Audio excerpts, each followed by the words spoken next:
ખેડા જિલ્લાના ડાકોર પોલીસ સ્ટેશનની હદમાં state monitoring સેલના દરોડા 3.10 લાખનો મુદ્દામાલ કબજે, એક આરોપી ઝડપાયો, 3 વોન્ટેડ જાહેર કરાયા।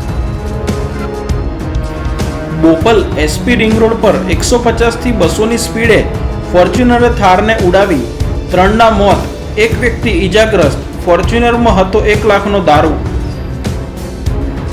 આણંદ નગરપાલિકા દ્વારા સ્વચ્છ ભારત મિશન અર્બન અને નિર્મળ ગુજરાત અંતર્ગત 1 દિવસીય તાલીમ કાર્યક્રમ યોજ્યો। મેયર અને ચેરમેનના ફોટાવાળી કાર ખાડામાં, વડોદરામાં બુવાથી ત્રસ્ત નાગરિકે વિરોધ કર્યો। કોર્પોરેટરે કહ્યું, લાખો રૂપિયા પગાર લેતા અધિકારીઓએ પ્રોપર કામગીરી નથી કરી। પંજાબી ગીત સરકારી જમાઈ પર વિડીયો બનાવ્યો। સુરતમાં ચાલુ વરસાદે બોલેરોના બોનેટ પર બેસી યુવકે જાહેર માર્ગ પર રોલો પાડ્યો। પોલીસે ધરપકડ કરતા કાન પકડ્યા। રાજકોટમાં રોગચાળો વકર્યો।